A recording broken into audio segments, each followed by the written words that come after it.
Hey everyone, don't forget to subscribe to my channel for more gripping stories. Here's a fresh take on a tale of legacy and standing your ground. Welcome to my journey on revenge with Lyra. When I tied the knot, I chose not to reveal that my grandmother had bequeathed me 3 properties. Thank heavens I stayed silent, because just days later my mother-in-law arrived at our home with a notary in tow. I'm Claire Whitman, 31 years old, and if you believe marriage always brings families closer, keep reading.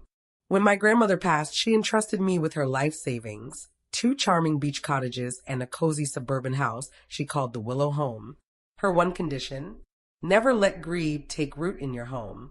I didn't grasp her words then, but clarity was coming. My husband, Ethan, was charismatic and driven, the only child of Margaret Whitman, a woman who viewed generosity as a flaw and control as her lifeline. From the moment we got engaged, she pushed to oversee our finances. "You're young, dear," she'd say with a patronizing smile. "I've managed our family's wealth for years. Let me steer you." I nodded politely, all while quietly securing my inheritance in a trust and opening private accounts. Our wedding was polished but lacked warmth, every detail orchestrated by Margaret, from the flowers to the napkin shades. When we settled into a modest downtown apartment, her visits were relentless, her critiques sharp. My decor, my meals, my career. Yet Ethan, bound by loyalty, remained blind to her ways. I held my patience until one fateful Friday morning. A knock at the door revealed Margaret, her pearls gleaming, a smug grin on her face, and a notary clutching a hefty folder. "Good morning, Claire," she said brightly. "Just need your signature for a small family property plan." Her eyes sparkled with something like victory. I glanced at Ethan, who seemed uneasy. "What plan?" I asked, my heart racing. The notary flipped open the folder, revealing my grandmother's estate in bold print. My pulse surged as I read: "Transfer of property ownership, Whitman Family Estate Division. My inheritance, my private legacy, laid bare." "Where did you get this?" I demanded, clutching the folder until the pages creased. Margaret's smile was predatory. "Oh, don't be so theatrical, dear. Ethan mentioned your little inheritance during our financial planning. It's time to fold it into the family trust. That's what good wives do, isn't it?" Ethan shifted, guilt flickering in his eyes. "I didn't mean for her to what?" I cut in sharply. "Bring a notary to ambush me?" Margaret's voice turned saccharine. "Now, Claire, don't get defensive. Marriage is about unity. What's yours is Ethan's, and, well, you've married into privilege." Her words cut deep. Privilege? I'd worked since I was 16, through college, through grief. Those homes weren't chance. They were my grandmother's legacy. "I'm not signing," I said firmly. The notary faltered. "Ma'am, your husband has already agreed." "He doesn't own them," I snapped. "They're in my name in trust. And I'd advise you not to touch anything without my lawyer present." Margaret's composure cracked. "Don't speak to me that way, young lady. Secrets don't make you clever. Being a Whitman means loyalty, obedience." I finished her thought. "And I'm not that kind of Whitman." Her lips quivered with rage. "You'll regret shaming this family." I tore the top page in half and handed it back. "If I see my name on anything you've drafted, I'll report it as fraud." Ethan stood motionless, pale as a ghost. Margaret hissed, "You're making a grave mistake, Claire. You'll destroy your marriage." I met her gaze. "No, you just showed me its true colors." I shut the door on them both, sensing she wasn't done yet. That night, our apartment felt suffocating. Ethan paced, hands raking through his hair. "You went too far," he said at last. I turned from the window. "Too far? Your mother tried to seize my inheritance with a notary." "She wasn't stealing," he argued, voice rising. "She was protecting us." "Protecting us?" I scoffed. "That's what men say when they're out of excuses." I steadied my breath. "You told her about the houses, didn't you?" His hesitation screamed louder than words. "I thought she could help manage them," he mumbled. "She knows property law." I let out a hollow laugh. "She knows how to manipulate people. There's a difference." He slammed his hand on the table. "You think I'd let her harm you?" I held his gaze. "You already have." The argument dissolved into silence. He took the couch. I lay awake, Margaret's words, unity, family, loyalty, twisting like knives. By morning, Ethan was gone. No note, no text, just absence. Work was impossible, anxiety gnawed at me. That evening, an email stopped me cold, a forwarded message from my grandmother's lawyer. Per your request for early title review, please confirm transfer of access to the Whitman family office. My heart sank. I hadn't made any request. I called the lawyer instantly. Who authorized this? He paused. We received written approval with your signature. Impossible, I whispered. He sent the document. My stomach churned. My signature, perfectly forged. Margaret. I stared at the screen. This wasn't just scheming, it was illegal. And if she thought I backed down, she didn't know the granddaughter of Eleanor Stone, who taught me to fight with silence and strategy. The next morning, I sat with Mr. Caldwell, my grandmother's trusted attorney, in his office thick with the scent of old books. He examined the forged signature, eyes narrowing. Perfect pen work, he murmured, but not your cadence. This was done by a professional. I swallowed.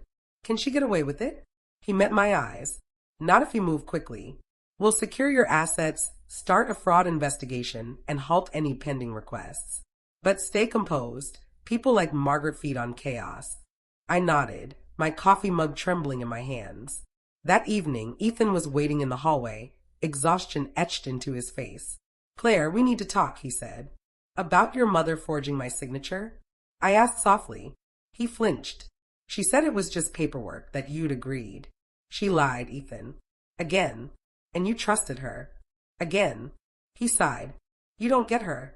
She's not evil, just controlling. She's a criminal, I corrected. There's a difference. His eyes pleaded. You're tearing our family apart. I stepped closer. Your mother forged documents to steal my grandmother's legacy. She broke it herself. He turned away, hands gripping his head. If she falls, it ruins my father's company, our name. I stared. So I'm supposed to be the sacrifice for your family's reputation? His silence was answer enough. That night, I packed a suitcase and a photo of my grandmother by her garden, then checked into a hotel. I called Mr. Caldwell. File it all. Every document, every forgery, every attempt. By midnight, he confirmed the fraud case was underway. By dawn, Margaret would learn I wasn't the naive girl she assumed. The next day, her lawyer called, livid. Mrs. Whitman is appalled by your baseless accusations. Baseless? I replied calmly. I'm sure she'll welcome a forensic review of that forged signature. Silence, then a click. That afternoon, Ethan appeared at my new place, disheveled, eyes red. Mom's in a panic, he said. She says you're ruining her reputation. I crossed my arms. Her reputation forged my name. He dragged a hand down his face. You're taking this too far. I laughed, sharp and bitter. No, Ethan. She did. You just handed her the tools. He looked desperate. Can't we settle this quietly? Without courts. Quietly. I echoed. She sent a notary to our door. She forged legal documents. This became public the moment she did. He whispered, I didn't think it would come to this. I softened, just a fraction. Neither did I. But this isn't about vengeance. It's about respect your family never offered. He left without another word. The next morning, Mr. Caldwell called. Claire, brace yourself.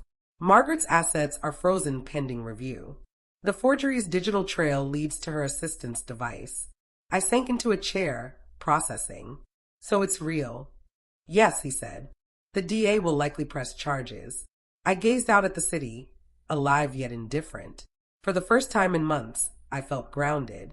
That evening, I sent the investigators a detailed statement, evidence, call logs, every message about the family trust. With each keystroke, my mind cleared. Margaret saw inheritance as wealth. My grandmother gave me something greater, resolve. I was done fearing her. 2 weeks later, headlines broke. Prominent socialite investigated for forgery. Margaret's poised image was everywhere, now tinged with panic. Her lawyer called it a misunderstanding, but the evidence, timestamps, IP addresses, call logs was ironclad. I felt no thrill, only a quiet justice settling in. That night, Ethan texted, She's humiliated, Claire. Reporters are everywhere. Please, drop the complaint. I typed and retyped my reply. I didn't file this out of spite, Ethan. Silence caused this mess. His final message: if you proceed, our marriage won't survive. I stared at the screen, then sent one line, then let it end honestly. The next morning, I mailed divorce papers, no drama, just closure in ink. Weeks later, the court confirmed my grandmother's assets were safe, untouchable.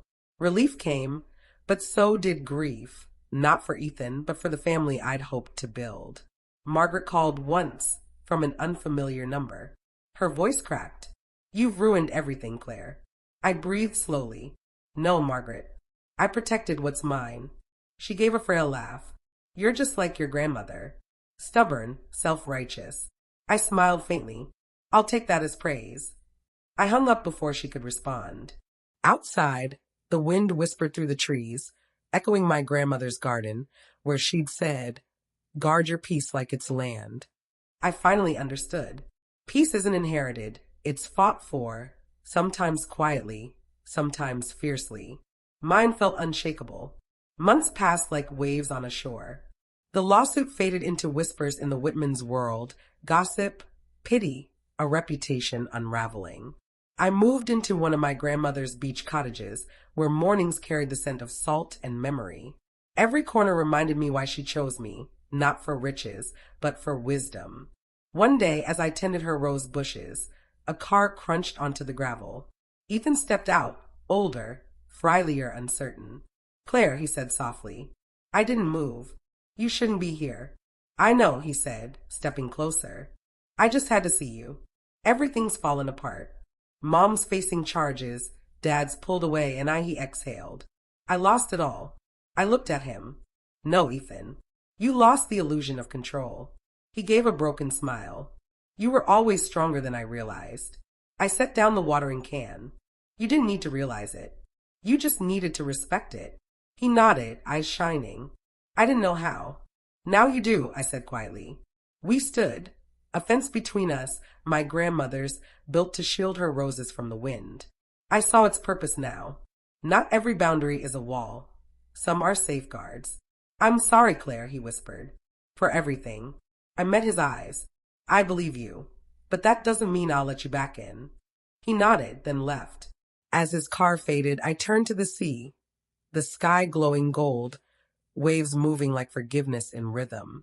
For the first time, I smiled without fear. A year later, my life felt like it had finally breathed. The investigation closed. Margaret took a plea deal for document forgery and retreated from the spotlight. Ethan signed the divorce papers quietly. I stayed where my grandmother intended, rooted yet free.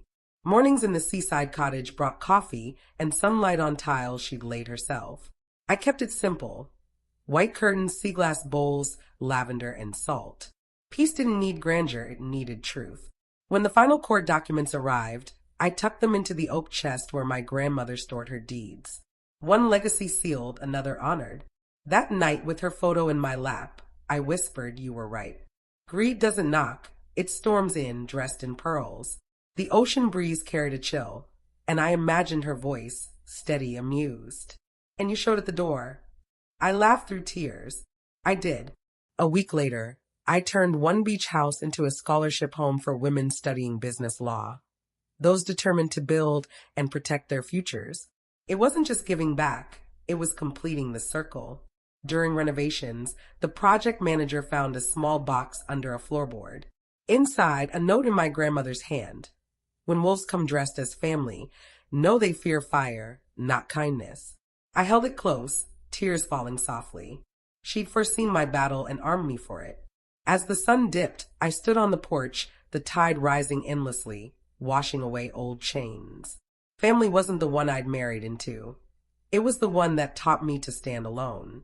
I whispered to the wind, thank you, Grandma, for the houses and the strength within me.